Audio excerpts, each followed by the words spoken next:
Yes, friends, welcome to Galaxy Online Learning. I am Sunil Desai, and we were studying Geography, the third chapter, and today is the third lecture of your third chapter of Geography, Physiography, and Drainage. Okay, so last time in the last lecture, we saw we were studying the physiographic regions of India, and we had finished with the Himalayas, we had finished with the northern plains, we had finished with the peninsula, and we are now starting with the coastal regions of India. Okay, so please open your book, page number 17. Okay, see the coastal length of India is approximately 7,500 kilometers. Okay, and the coast lies to the east as well as the west parts of the peninsula, of the triangle, the lower triangle of India. You are very familiar with.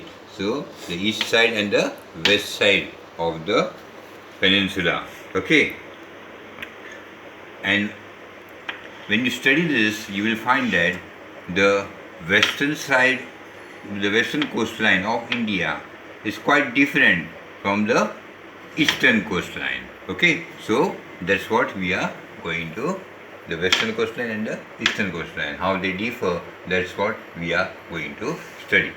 Okay, see, the western coast borders the Arabian Sea.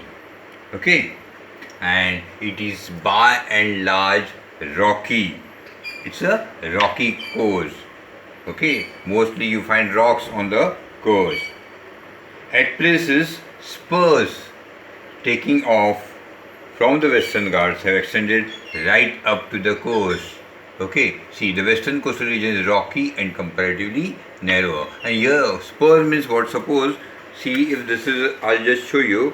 Now, if this is the Western Ghat, then suddenly what you see is that there is a point coming out of the Ghats which is reaching the coast. So this portion which comes out of the Ghat, that's called the spur, and it goes directly till the coast. There is no land in between. Directly from the Western Ghats you are touching directly the coast. So that's the spur.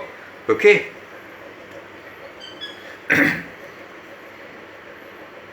So, rivers originating from the Western Ghats are short and swift.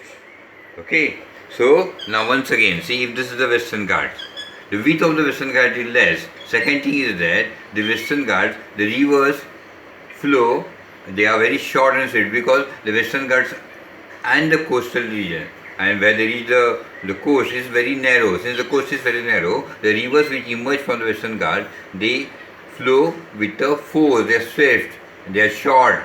So with force the water comes down, and as a result you don't find any deltas because with force they come down and they meet the sea immediately over here. So what happens is that you don't find deltas over here. Instead you find estuaries. What are estuaries? In Marathi you can call it as khadi.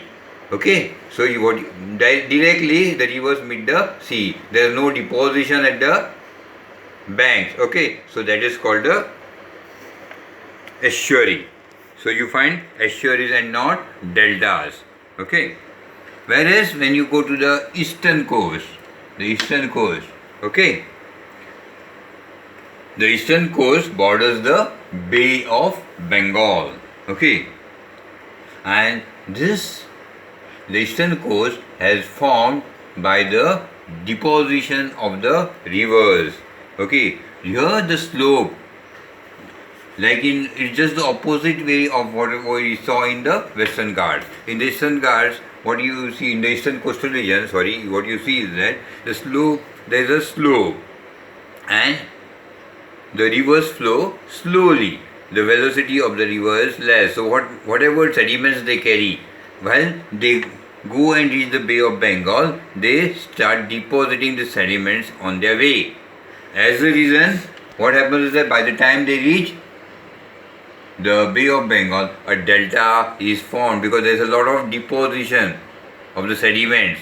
As a result, the water has to pass from the sides. So a delta is formed. See, many east flowing rivers starting from the Western Ghats also and meet this coast. Okay, so that is the difference between the eastern coast and the western coast. Okay, the western coast, the rivers are swift, they form estuaries, whereas here they form deltas. River flow very slowly at the western coast. Now let us come to the next physiographic group, and that is the island groups of India. Okay, India has many small and large islands. Okay, along the coast of the mainland. These are included in the coastal island group.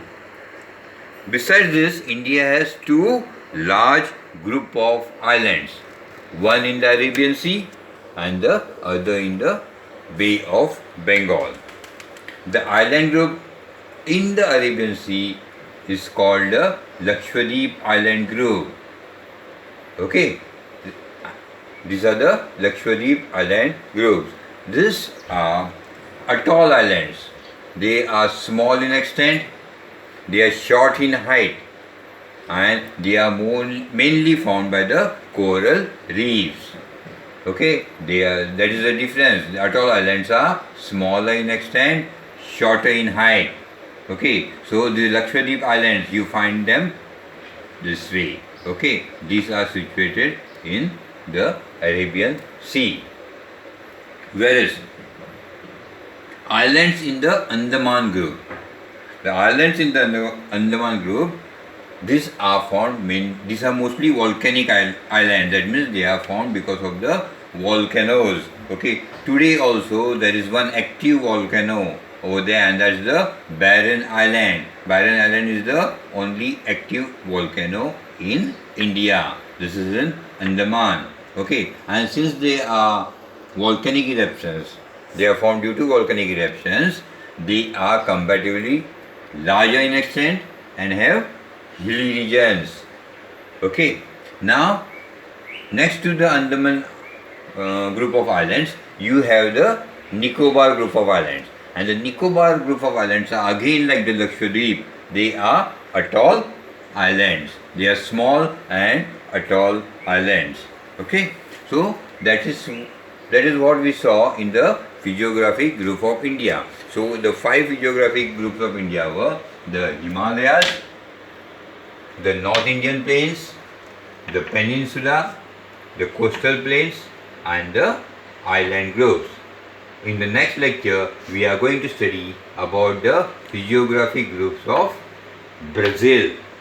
Okay, so with this we end the physiographic group of India, and in the next lecture we will start with the physiographic groups of Brazil. Thank you.